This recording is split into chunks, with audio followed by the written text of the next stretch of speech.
Well, that little introduction could have gone better. But as we say at Metropolitan,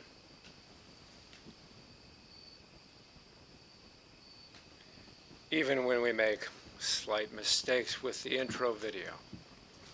Ladies and gentlemen, what a pleasure yet again to be with you. Pandemic week, I can no longer count. Metropolitan Virtual Playhouse week, month. This is our season, folks, and I'm delighted you're here. You know, today I had the very good fortune to be at a wedding. A wedding. It was a Quaker wedding. A joyous, joyous affair. Not many of us in attendance, observing social distance rules. Very, very happy to be doing so. And it was,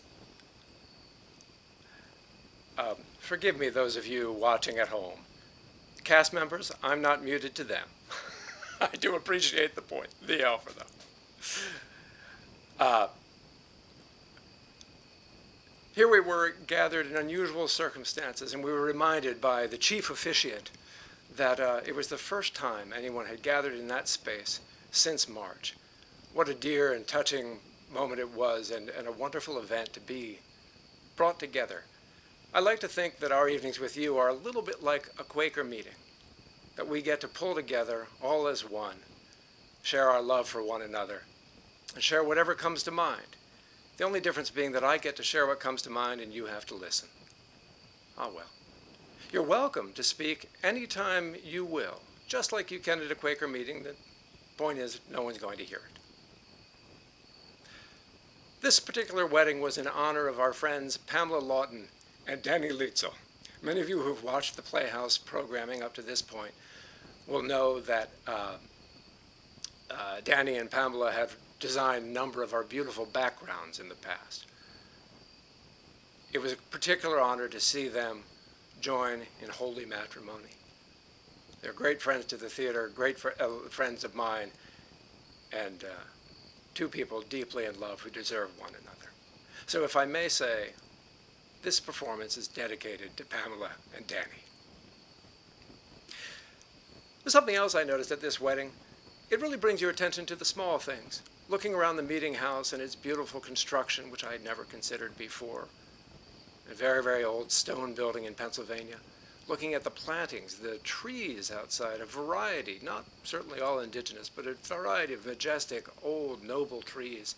And I was reminded of how easy it is for us to forget to look at the small things. Will we go through our lives having failed to pay attention? I earnestly hope not.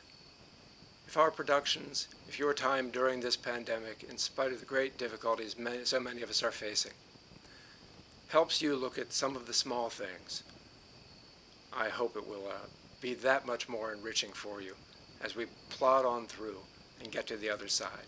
It is certainly our hope at Metropolitan.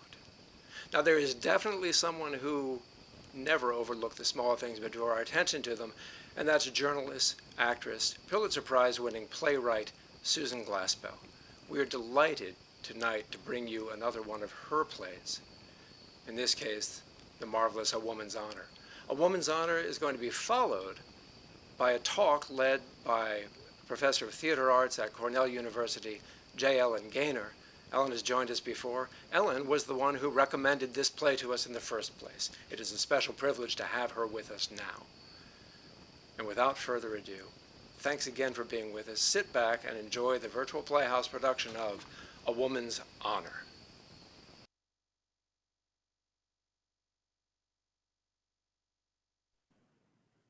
A Woman's Honor by Susan Glaspell. A room in the sheriff's house, which is used for conferences. To the right is a door into the front hall.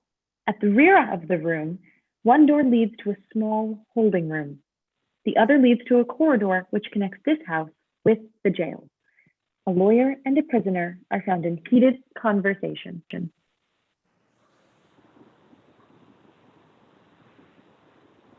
you know that murder is no laughing matter? Well, was I laughing? Where were you on the night of October 25th? Your silence shields a woman's honor. Do you know what's going to be said of you? You're going to be called old-fashioned. A man will not tell where he is because it involves a woman's honor. How quaint. Say, do you think she's worth it? Yes.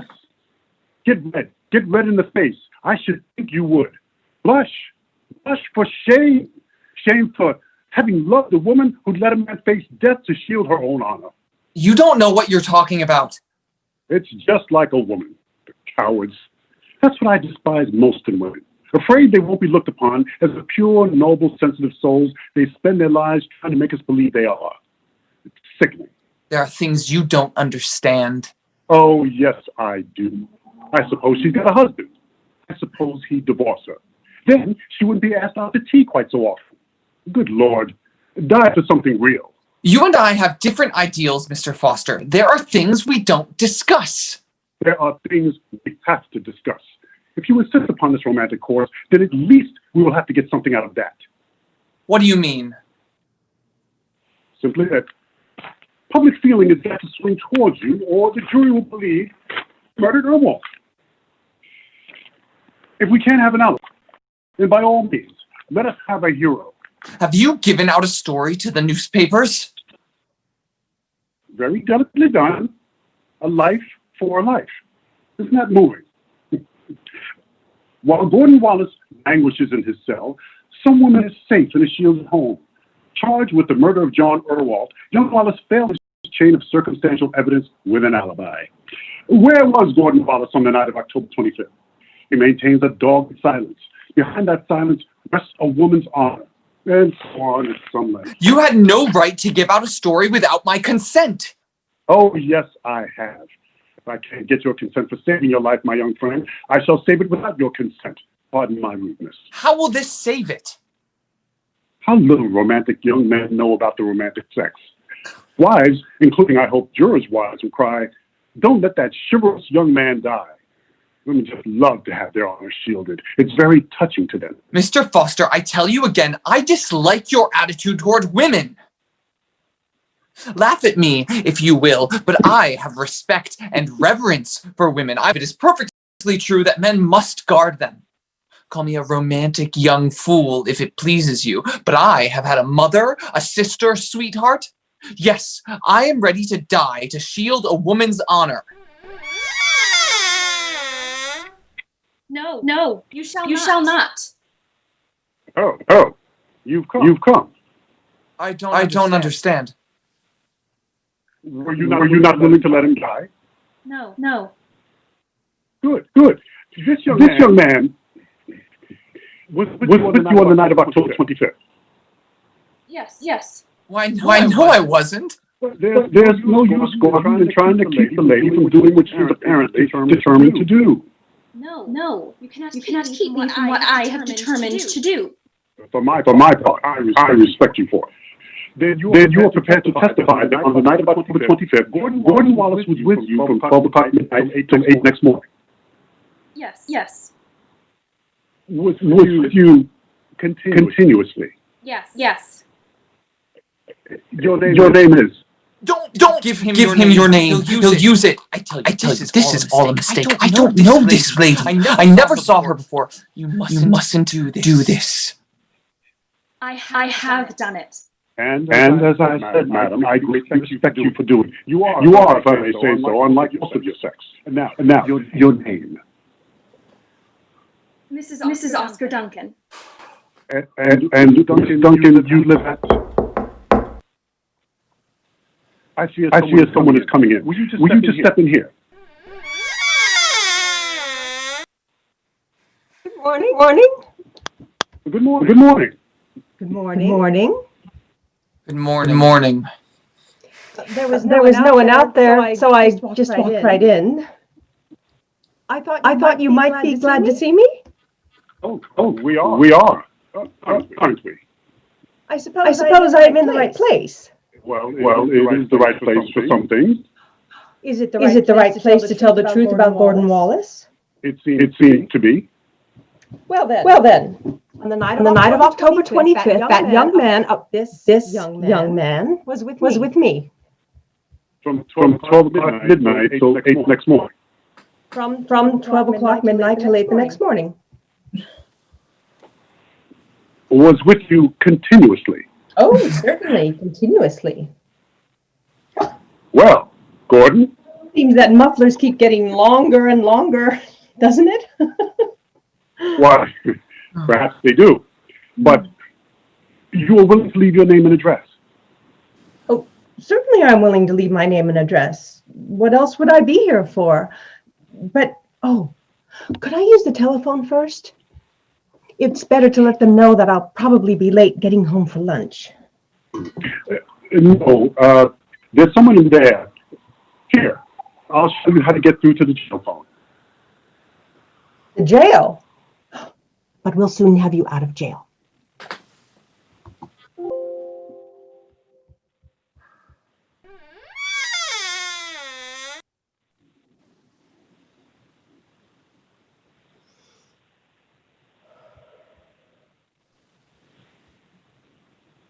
On the night of October 25th, Understand that down here a man is about to die for a woman's honor? he had some such thing in mind.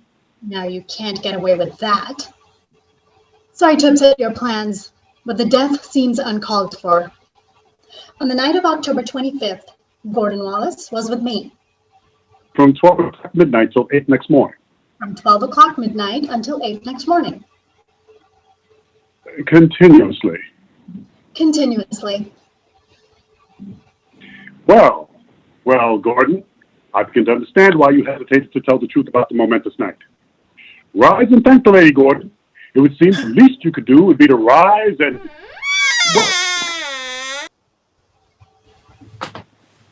Darling!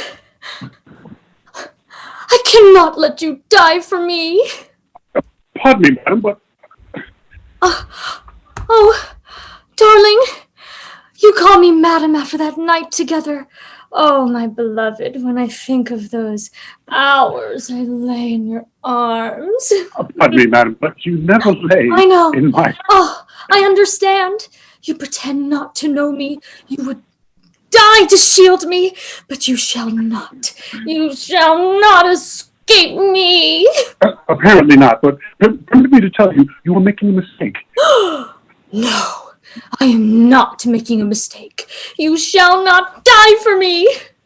I really don't intend to, if I can help it. Love is so beautiful, so ennobling. When I think of that night, October 25th. Well, Gordon, you have a choice. You see, you didn't understand women as well as you thought. Neither did you. While I was over at the bank, women came. Yes, I know. But more women. 6 women out there. Don't let them in! Tell the ladies we shall not need them. Thank them for coming. Well, come now. What shall we do with this embarrassment of generosity? You see, dying for a woman's honor isn't as easy as you might think. It even looks as though there are some sort of conspiracy against it. I'm not going to be made a fool of. Are you sure you can help it? Some of these women won't go away. I don't know what to do with them. No, that's not a matter the youth can cope with. So, you were thinking of dying for a woman's honor? Now, do you think that's a very nice way to treat the lady? Seems to me you should think of her feelings. Have you a right to ruin her life? Ruin her life? Why, certainly. A life that somebody has died for is practically a ruined life. For how else would you think about it as anything but a life that somebody has died for? Did it ever strike you as funny that a woman's honor is about one thing and a man's honor is about everything but that thing? Now, a woman's honor means a woman's virtue. But this lady for whom you propose to die has no virtue. Please be careful what you say. I'm being careful. I'm thinking it out as carefully as I can. The night of October 25th, or sometime previous to that, she lost her virtue.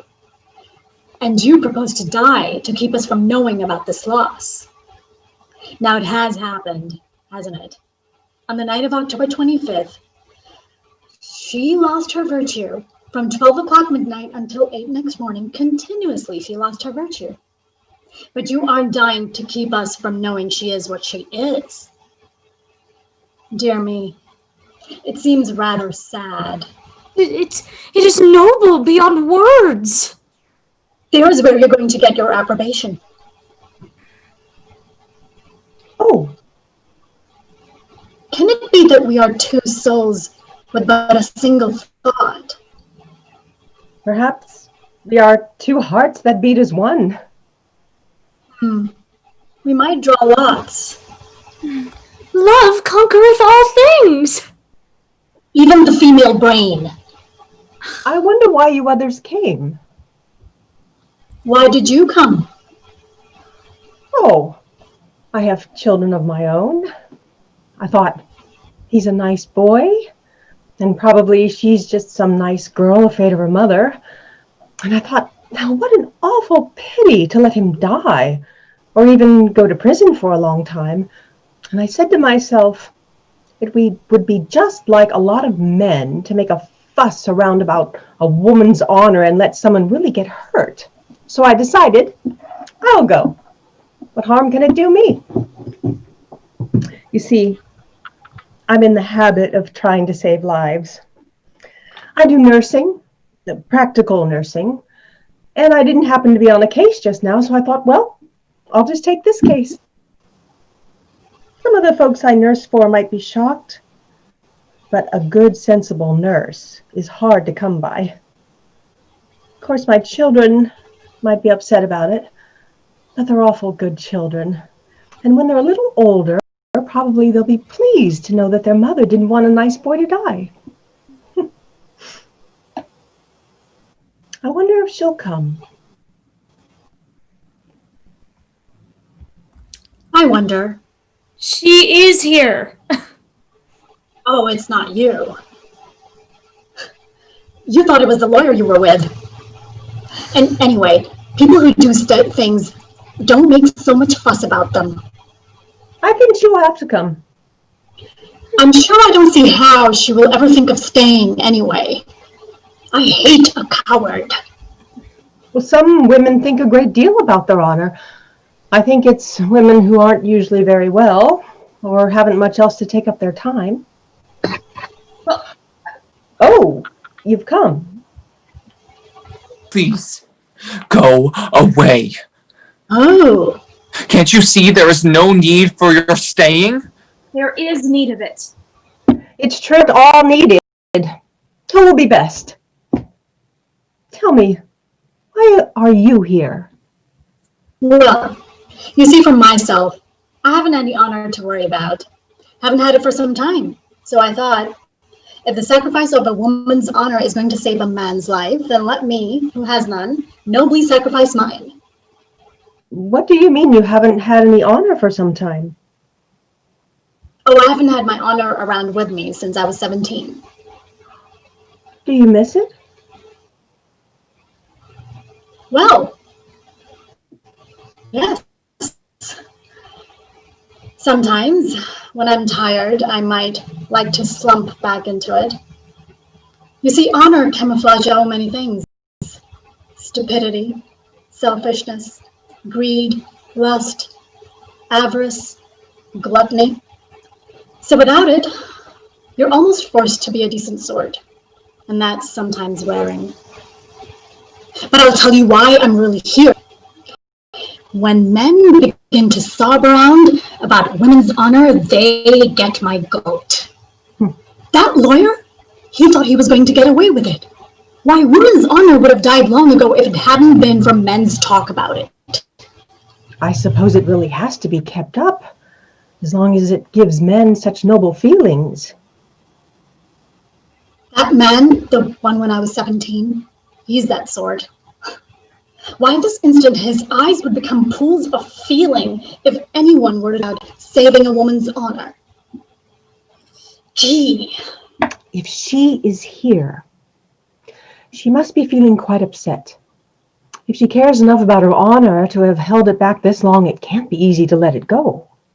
She'll be better off without it. Oh, I don't know. You see, she had it quite a while. She's used to it. I was thinking...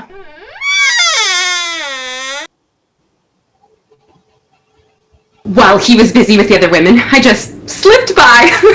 Is this? Sit down and wait your turn. All of you are ahead of me? Yes, your number seems to be 5. You look young for this. Well, if you'll excuse my saying so, the same objection can't be made for some of you. What are you here for? Oh, I guess I'm here for about the same reason you all are here. But we are all here for different reasons. Say, what are you trying to put over on me? Suppose I think you're here for your health, or out of some kindness, or to show some great beauty. Hardly. Anybody not feeble-minded could dope out why you're all sitting here like owls. Well, why? Oh, not for the money, of course. I'm sorry you said that. How sordid! How desecrating! Hey, I don't like the atmosphere of this place. We don't like it as well as we did. A business proposition is a business proposition. What a man needs and can pay for is simply... I really must ask you. Love is so beautiful. Well, I suppose it is. What's that got to do with it? You seem hard for one so young.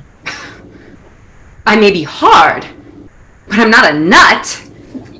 Women's honor doesn't play much part in your young life, does it? Or women's self-respect either. Say, you think you can sit there and insult me?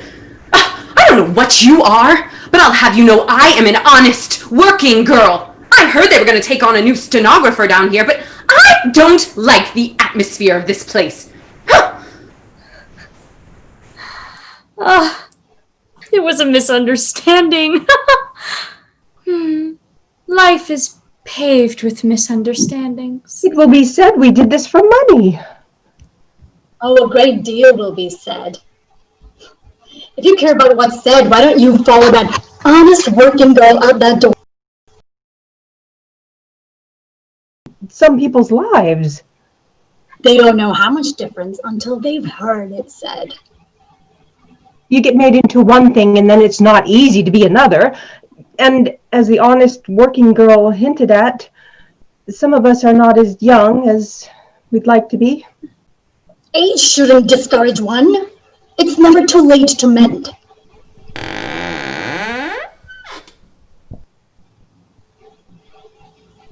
If she is here and really minds losing her honor, well, she could just go home.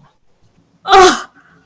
Well, we can't all lose our honor. It might do the young man more harm than good. It's different with you. You had an early start, and you've got character. You don't need honor to lean on. What is woman's honor? Thing men talk about. Safety corner?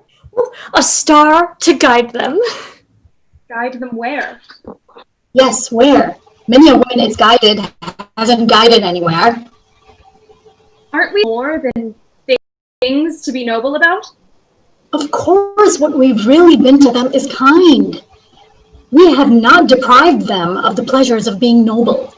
If we do it now, it will leave them in a bleak world. Can't we put something in its place so that they won't be so desolate and yet we won't be so... bored? If we could only get them noble about something else. I should really hate to take it away from them entirely. It's like giving up smoking or drinking. You have to do it gradually. And there should be something to put in its place. only think up a new vice for them. They have all those. Oh, I hope you women can work out some way to free us from men's noble feelings about it. I speak for all women of my underworld, all those smothered under men's lofty sentiments towards them. I wish that I could paint for you the horrors of the shielded life. I know you would feel something must be done to save us. After all, are we not your sisters? They've saved our honor so many times. We are tired. And so when I read in the paper this morning that a woman's honor was being saved again, I knew I just... Read the paper? Then you're not the one. Not the one, but...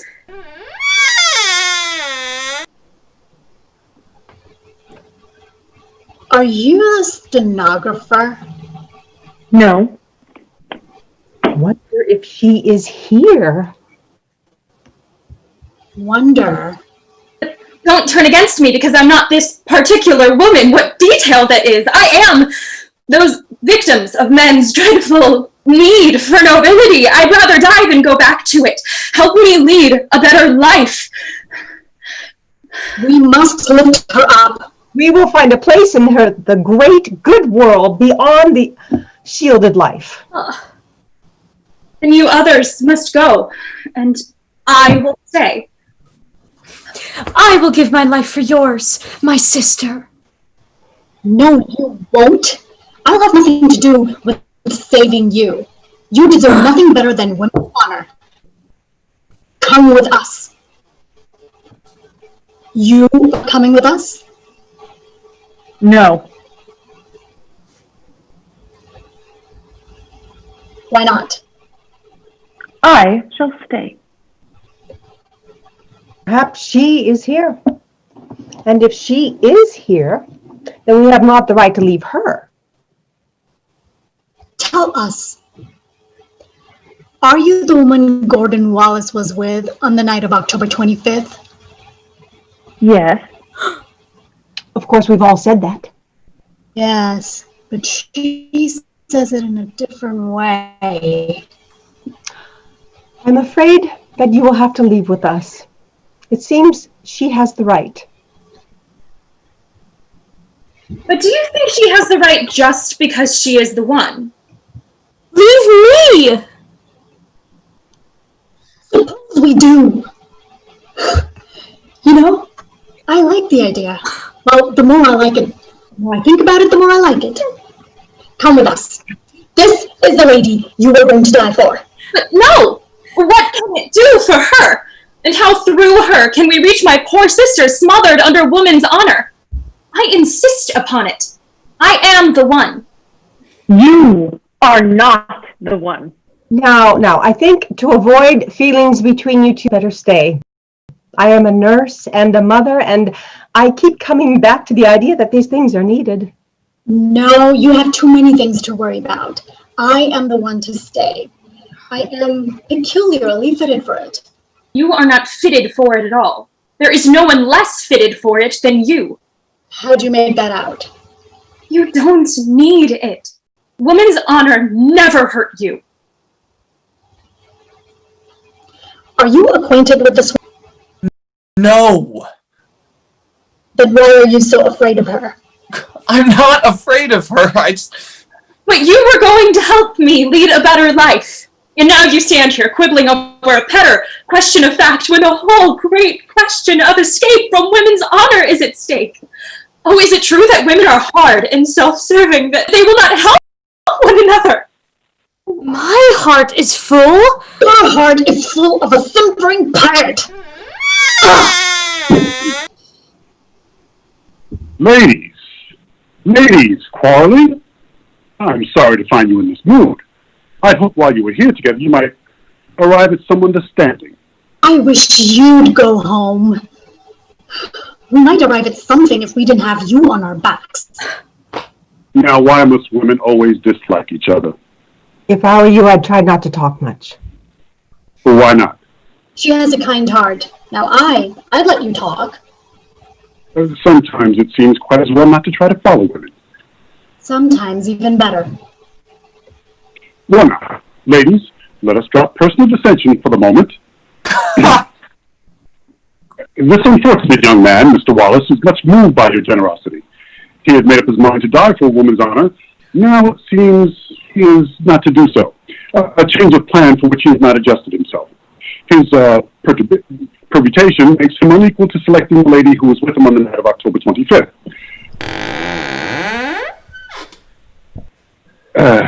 So, I would like to get your feeling, since it seems unnecessary for all of you to have been with the young man on the night of October 25th.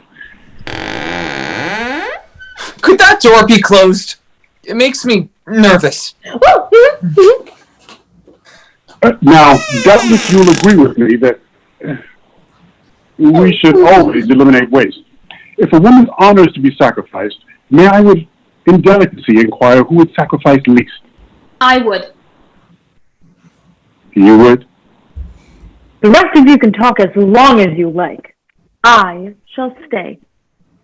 Well, there seems something final about that. Tell us, are you the one? I'm the one to stay. Now don't cheat.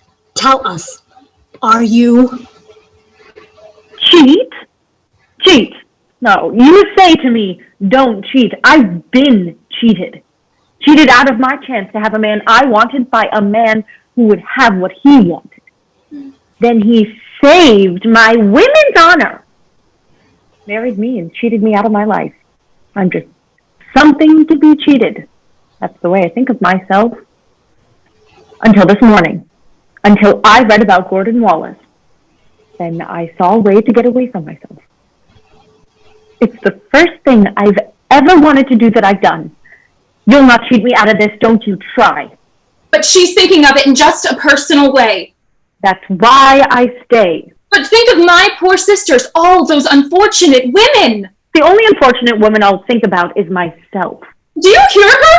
The only unfortunate woman she'll be thinking of is... We really must ask you. Love is so beautiful. You can't cheat just because you've been cheated. Ladies, surely there must be a way out of this difficulty. Perhaps we can work out some way to save both of them.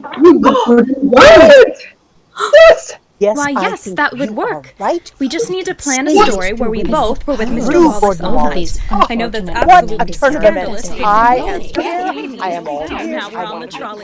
Yes, that's perfect. Where would we have been? Hotel? My, that's cheeky. I can see the headline now. Society Lady Secretary of the DAR, Mrs. Oscar Duncan, caught in extramarital scandal.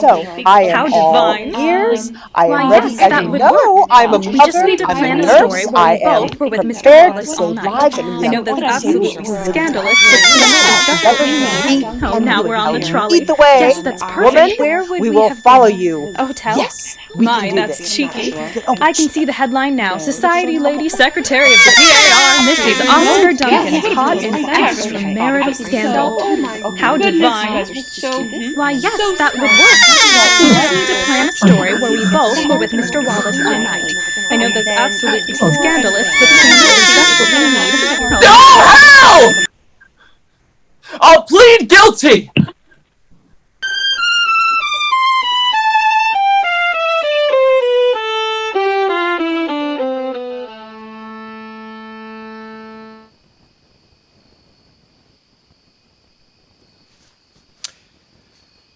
This has been A Woman's Honor by Susan Glaspell. I'm delighted to invite the company back online for a bow. Hello, company. There you are. Let us think going about the room.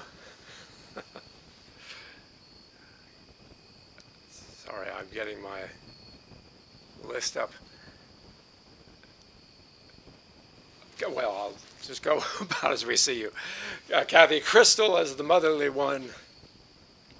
Daniela Stanek as the shielded one. Give a wave, if you will. Maggie Angelette as the cheated one. Zara Khan as the scornful one. Rebecca Simpson Wallach as the silly one, Christina D. Eskridge as the mercenary one, of course, Jacob Shipley as the prisoner, and Lawrence Winslow as the lawyer. The evening's production was directed by Rachel Langton, and now it is a special privilege to turn over the stage to our dear friend, J. Ellen Gaynor. Ellen is a scholar at Cornell U. She has been with us before. As I said at the start, she recommended the play to us, and it's a great pleasure to welcome her back to the Metropolitan screen. Ellen, the stage is all yours. Thank you. And thank you, everybody, for a fabulous reading. I thought that was really, really, really delightful. I want to take a couple of minutes and talk about the background to this play and where I think Glaspell got maybe some of her ideas for how this piece came together. And I think that because of what is a largely humorous tone to this and the colorful characters and the quick-paced action and its brevity, right? I think it's perhaps easy to categorize this and maybe even dismiss it a little bit as a light comedy. We might think that it's less significant than some of Glaspell's other longer works. Maybe we think she dashed it off in early 1917 because the Provincetown Players at the time were doing 3 one-acts together on every bill, and they had to have new bills all the time, and so people were kind of cranking out plays. And, you know, all of those sort of hypotheses, I think, have some validity, but I'd like to think that we need to consider this piece a little bit more carefully, looking at it, I think, from maybe several perspectives that would allow us to see it both dramaturgically and topically as significant. And even, you know, given the really wonderfully enjoyable performances we just experienced, I think there are a number of ways to come at it to really kind of flesh out some of what we hear going very, very quickly in the repartee among the women and between the lawyer and the prisoner and everyone else involved. So I want to talk about maybe 4 ways that we can examine this piece and the kind of intertwining threads that I think Glaspell brings together. And just to give you those sort of 4 categories, I think we need to think about it in terms of the Western dramaturgical tradition. I think we need to think about it with regard to very contemporary political events. We need to think about it within the US legal system. And we need to think about it within Glaspell's own biography. And all of that obviously is through a lens of her feminist sensibilities, which clearly also underlie this piece. So sort of taking each one of those in order, I hope everybody has at least sort of some passing familiarity with sort of Western theater history, and we can certainly see, although we couldn't see it because we were in a virtual environment quite the way that this works in a full performance, but Glaspell really is indebted to French farce here, right? She's clearly invoking this tradition, as we could hear the door squeaking. If you could imagine, you know, kind of almost like a revolving door of just these women keep on coming in and out and in and out and put in through different doors and passing each other and bumping into each other. And in performance, it's even funnier, right? When we a live performance, right? But I'd also like us to think about this piece in relation to, I guess, a theme that we could call it that really has a powerful and lasting legacy. And that's one that we can trace all the way back to the 5th century BCE and the Greek drama that really kind of initiates our Western tradition. And that theme, of course, is the theme of women's sexuality and men's anxiety about that, right? And I could spend the entire evening reeling off a seemingly endless list of plays that fit under that umbrella. But in the interest of time, I'm just going to mention a few and kind of map out that lineage, and its longevity and its prevalence across the centuries. And we might start all the way back with Euripides' play The Bacchae. And if we remember that play, you'll remember that the initiating action of that play is the assumption made by the citizens of Thebes that Semele the daughter of King Cadmus, has lied about her impregnation by the god Zeus. And her son, Dionysus, is really the product of his mother's human affair and therefore is no god at all. And Dionysus, of course, essentially reestablishes Semele's honor through his demonstration of godly powers against the disbelievers, right? And we remember Pentheus and all that stuff that happens with Agave, and it's brutal and ugly and gross, but it's really a woman's honor that is the initiating action, right? So moving forward into the English Renaissance, we have a stream of plays that were labeled she tragedies. These include things like John Ford's charmingly titled work, "'Tis Pity She's a Whore." And then we might move on to Thomas Middleton and William Rowling's The Changeling, which centrally features both a test for women's virginity and rape. We might move on then to English Restoration comedy, something like Wycherley's The Country Wife, whose husband is so obsessed with the possibility that he'll be cuckolded that he unwittingly brings about that very event. And then by the time we get to the mid-19th century, we have melodramatic variants on our theme, maybe one of the most popular of which was the stage dramatization of Alexander Dumas' novel, The Corsican Brothers, which involves riveting sword fights protecting the honor of Émilie de L'Espère.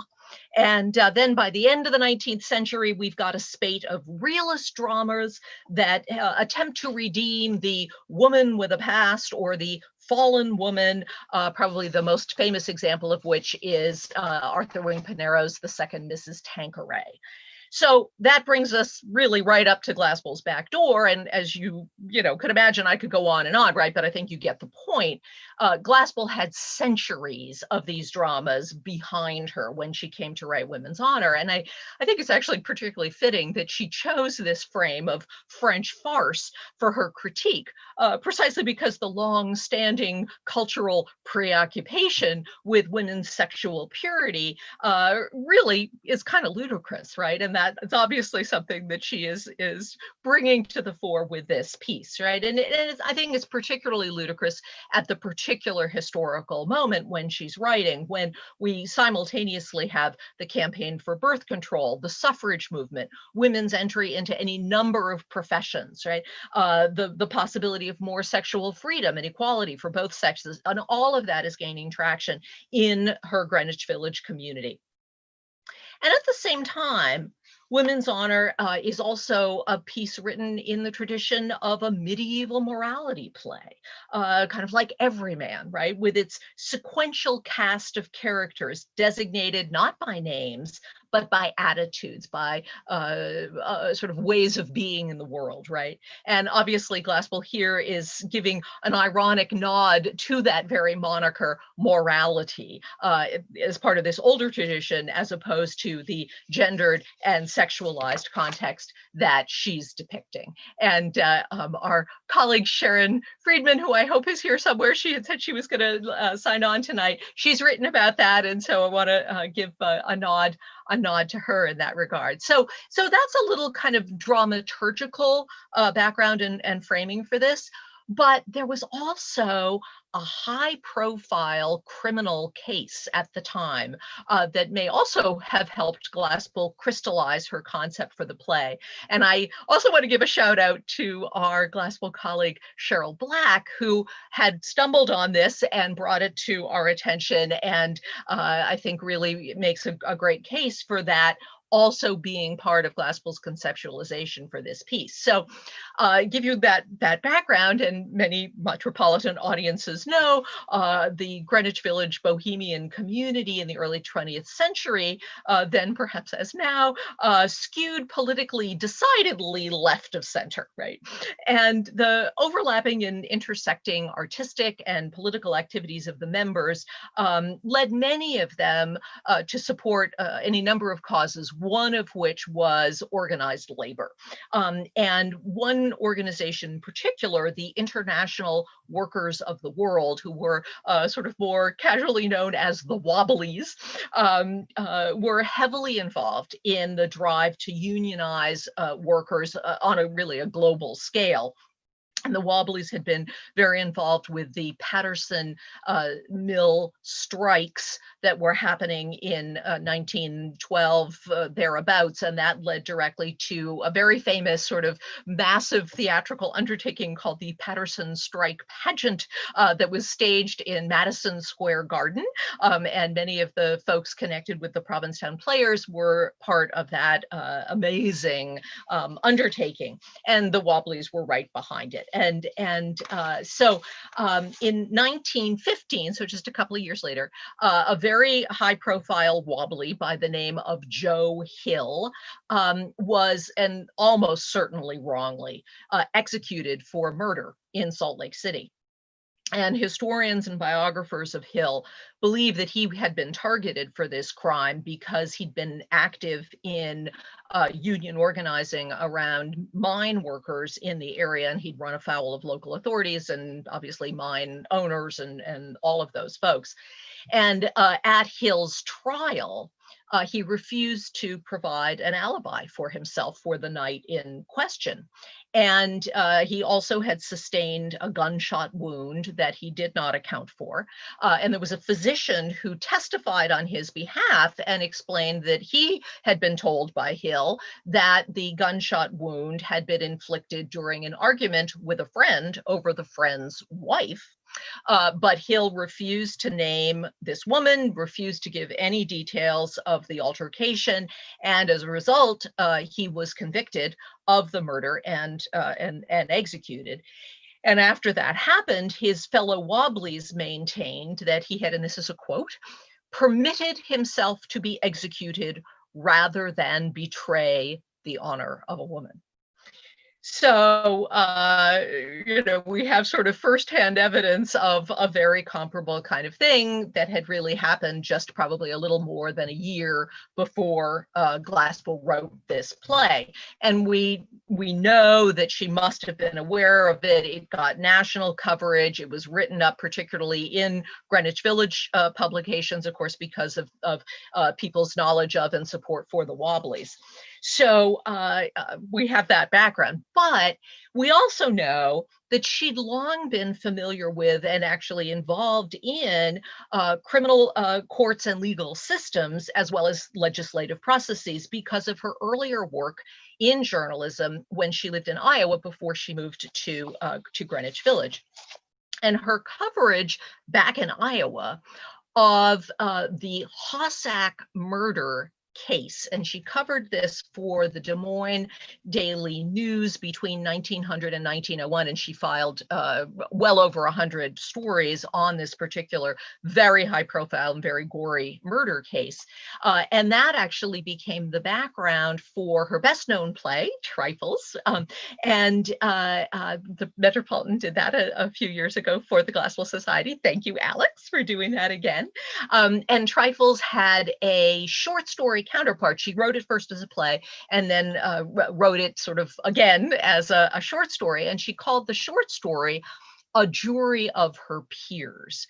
And we'll get to why that's kind of significant in this regard in a minute. But that piece, as well as a number of her other stories, really, we know we can tie them directly to the court cases, the State House activities that she covered early in her career. And for Woman's Honor, I'm going to suggest that Glaspell really drew upon the legislation and court case background that emerged in the late 19th and early 20th centuries that focused specifically on injury from the public defamation of women for alleged sexual impropriety. And there was a number of new laws that emerged right at this same time that were designated under a rubric called slander per se.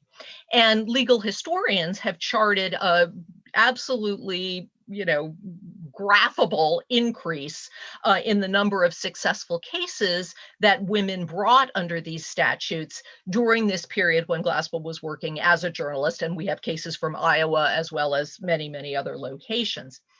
And one of the things that I think is really important about this, and the feminist legal historians make a very clear differentiation between this form of defamation and other forms of slander.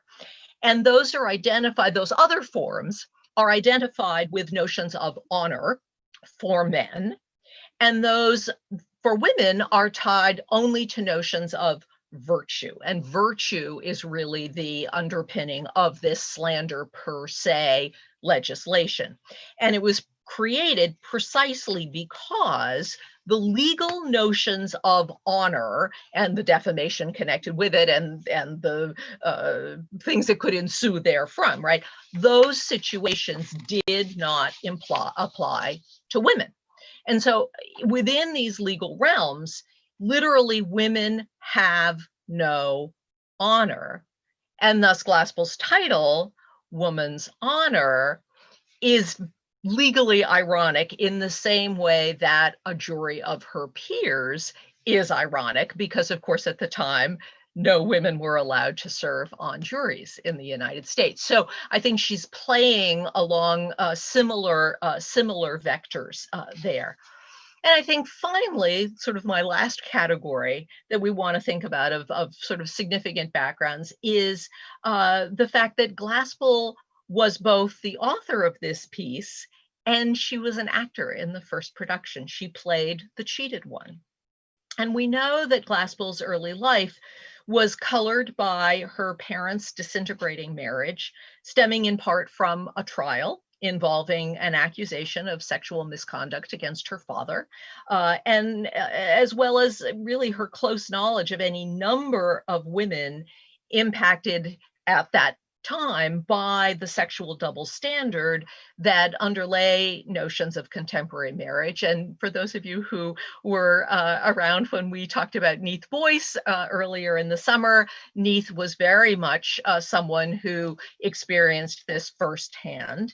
And it's also very possible that Glaspell herself was experiencing this around this time. We know that her husband, George Cam Cook, had started an affair with one of the other actors in the Provincetown Players group, Ida Rao. We don't know exactly when that began, but it could already have been going on at that moment. So there's a whole biographical sort of layer to this that we could also think about, particularly when we think about the cheated one. So although the play has that kind of darker narrative, perhaps at its core, obviously, overwhelmingly, the impact is of satirizing this shibboleth, right, of woman's honor that still is holding sway despite all of these advances, right? And we're in a modern world where women are increasingly unconcerned, right, with such old-fashioned ideas. And I think Glaspell ultimately wants us to bear in mind that women are really perfectly capable of taking care of themselves. So I think I'm going to stop there. Thank you. And we'd love to have questions and maybe some discussion. So I'll turn things back over to Alex. Thank you. Truly, truly marvelous follow-up to the show. You will turn it back over to me only for a moment or two while I invite some of the actors to rejoin us.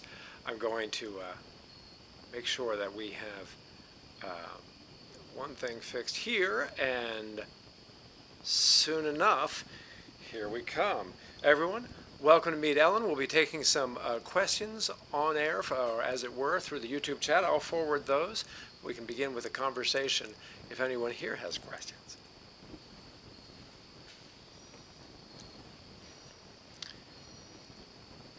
Anyone at all? Well, I'm going to start reading then, and you're seeing, I feel like I'm showing up in my underwear. You see my green screen. How about that? Ellen, one thing I wanted to ask, you sent me this play. You alerted me to it when I'd never heard of it, never seen it published anywhere. Can you tell us something about the progeny of the play itself? Is there anything more you'd like to inform us about any production history of the play?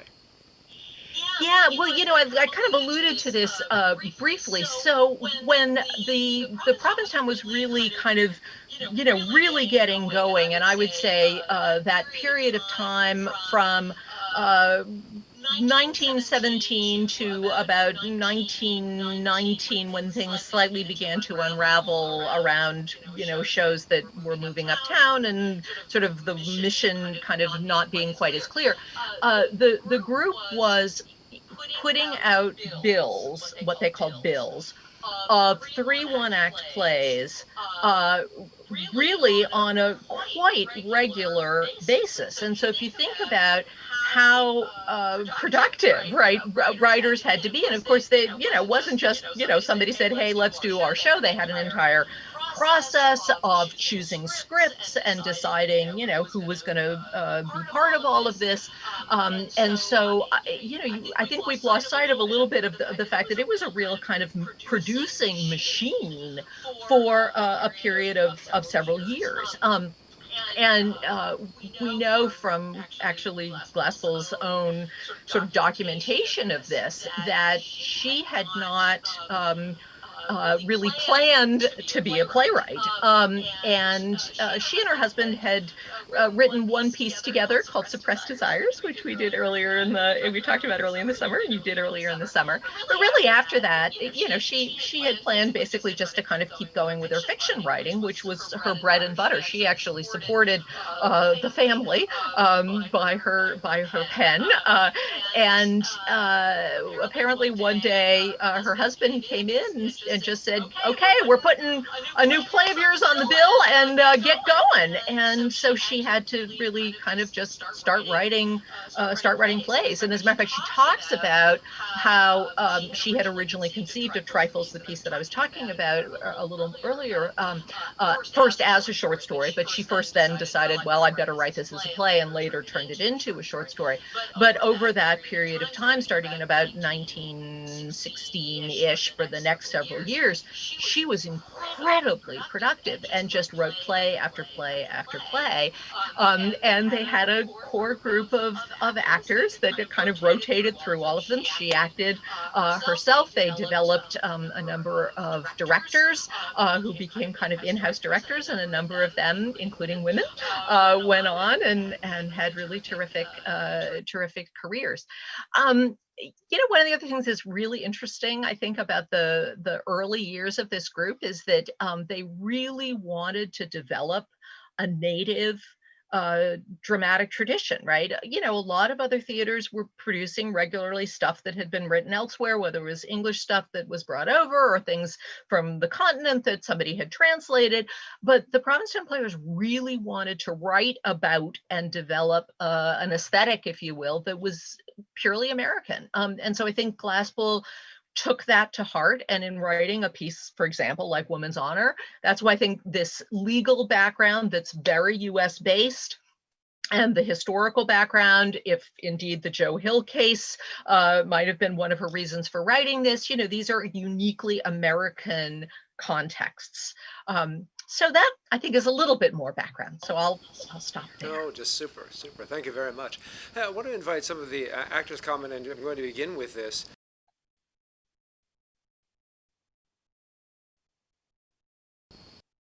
Sorry about that. I'm going to direct this question to Rachel.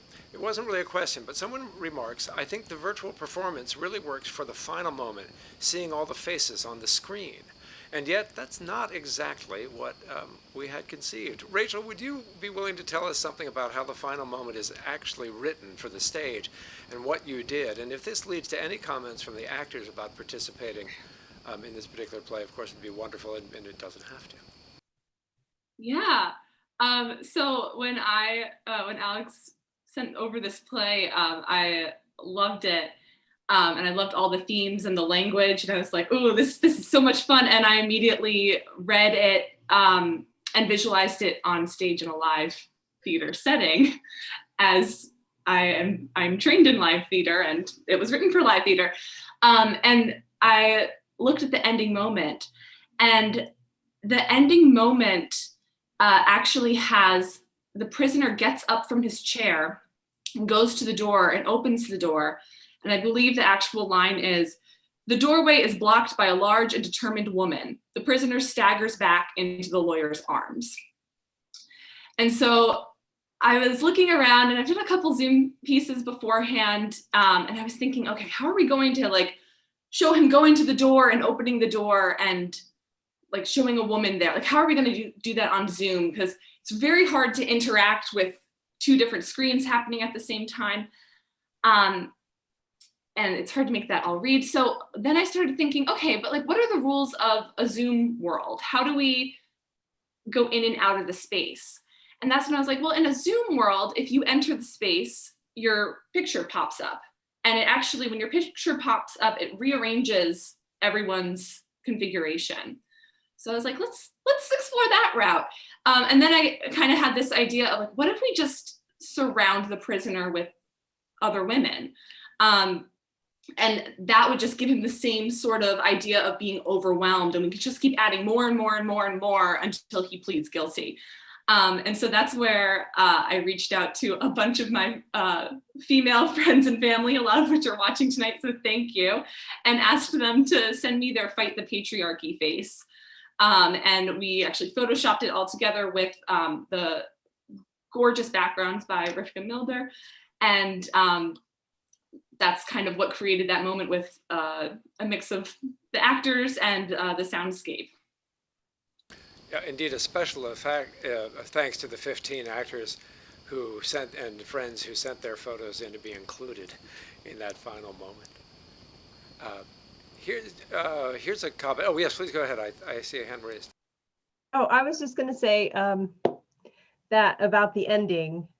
When Rachel told us about that, I just thought it was brilliant. And it went along with what we talked about in rehearsal about the men in the room, the lawyer and the prisoner talking, and the whole idea about an alibi and all that. And then throughout the play, there's just more and more and more females coming in. The energy just is, the female energy just takes over. And so that ending is just so wonderful, I thought. So appropriate and creative and just went along with that whole idea. So kudos.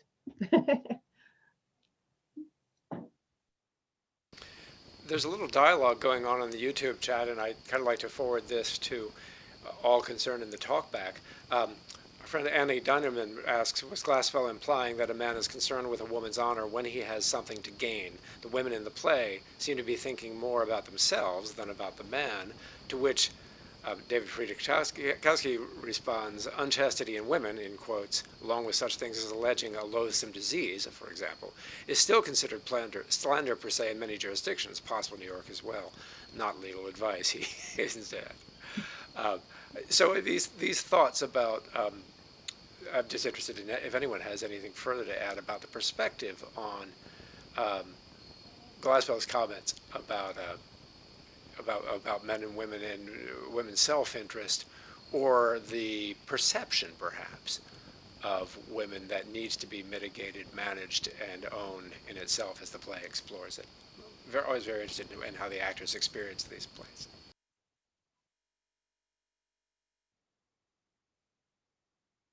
I guess me. I'll speak. Just on the prisoner's kind of take on it, and what I think Glaspell's. I don't think Glaspell is talking about a man who is, I guess, actively misogynistic, because I think the prisoner really truly does believe that he's doing the right thing for women. I think he would consider himself a feminist, except he's just not listening to what women actually want. And so I think he says, I respect and revere women, but, and this is how I believe they should be respected, is by being shielded. And then throughout this play, at least my personal take on it was, these women are telling him what he actually should be doing. He just doesn't listen, which I think is so, I think there's definitely quite a bit of parallels to that in our current society. The liberal who thinks, well, oh, I can't be racist just because I'm liberal.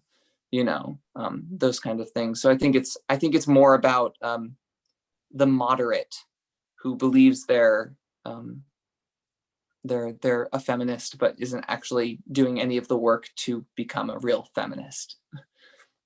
That's my personal take.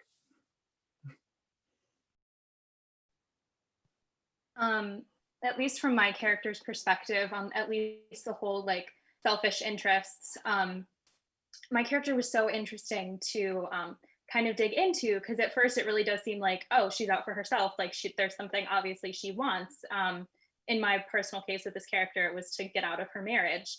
But once she has the conflict with the cheated one, it's so interesting, because then we see that she's actually fighting for all of those sisters behind her. And I think that's something that's really interesting about this specific character. And I think actually a lot of women in this play is that they're fighting for so many people rather than just themselves. I loved the juxtaposition. There's one line that I'm gonna butcher, but it's basically, isn't it interesting that a woman's honor is about one thing, but a man's honor is about anything but that thing? And I just think that that is an incredibly profound statement to think about. And to me, it exemplifies what we're trying to get across in much of this piece. So I really appreciate the language. I appreciate the way in which we are really creating that tension between both the woman's perspective, but also the male sort of hierarchy, the way men and society are trying to, basically say that a woman has one thing to be proud of or not, and a man can be anything. Yeah, and I loved that all these characters, even though they are all fighting for equality and to be able to stand on their own, they also knock each other down in the way. And like that's one of the things I think is so interesting when the mercenary one comes in, and because she's here for money, some of them automatically think she's a prostitute and are just totally shunning her for that reason, which is exactly what they've been talking about early on in the play, that they don't want men to do that, and then they're doing it to other women. But that's what happens. I'll say about the motherly one in this respect. She seems to have had some experience with men. I mean, knowing them and maybe their egos and their pride. And it's funny, she says, like, oh, it's just like men to be fuss about the honor of a woman, and then someone's going to get hurt. But then she also has this very strong instinct, motherly or female, maybe in general, to protect, not want to really hurt the men too much, which I think is still a thing today, I'm really amazed that this play is written in 1918. And I felt like in some ways there may be a lot of the playwrights, thoughts about things came through the mother, just because the mother has more life experience, it seemed to me, and she really didn't want people to get hurt. So I thought that was really fascinating. Really enjoyed working on that.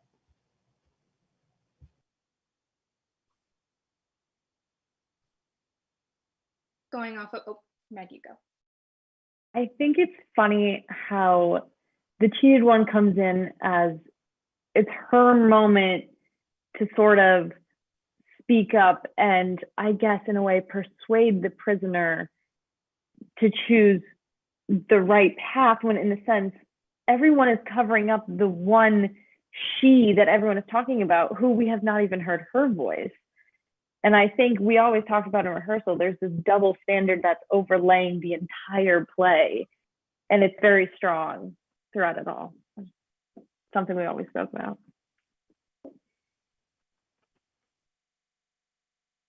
Realm of all of this, I think the most interesting thing that we said in all of rehearsal, at least to me, was that throughout this play, well, through many times in this play, like each individual woman is mad at either a man or the patriarchy, and yet we take it out on each other. At least for my character, like she's mad at men, but she's taking it out on all of these women, which I find so interesting.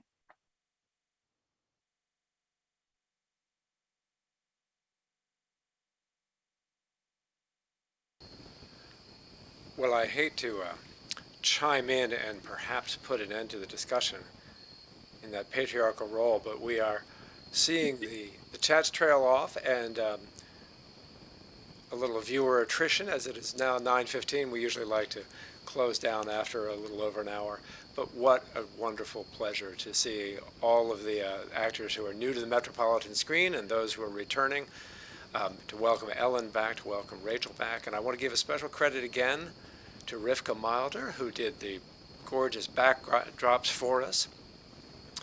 They worked extremely, extremely well, including the boy who pops in, and especially then to Vivi Aiello, who voiced the boy for us, the unseen labor that goes into producing any stage production. And while I bid farewell to the actors, our great applause, there's wonderful applause coming, bravos to you all over in the YouTube chats, which I'll forward to, I'm delighted to say. But let me just do one sign off with the audience. So Ellen, Rachel, and all the cast, thanks so much for being a part of the Metropolitan Virtual Playhouse. Thank you. And here again, do you find me? Ladies and gentlemen, thanks so much for being a part of this evening's broadcast. As always, I want to thank our many, many supporters. We're terribly, terribly grateful to you for all you do, and it would not happen without you, quite obviously. So do consider, keep those cards and letters, contributions, and support coming. And here's, as always, the thanks to our supporters for being a part of it.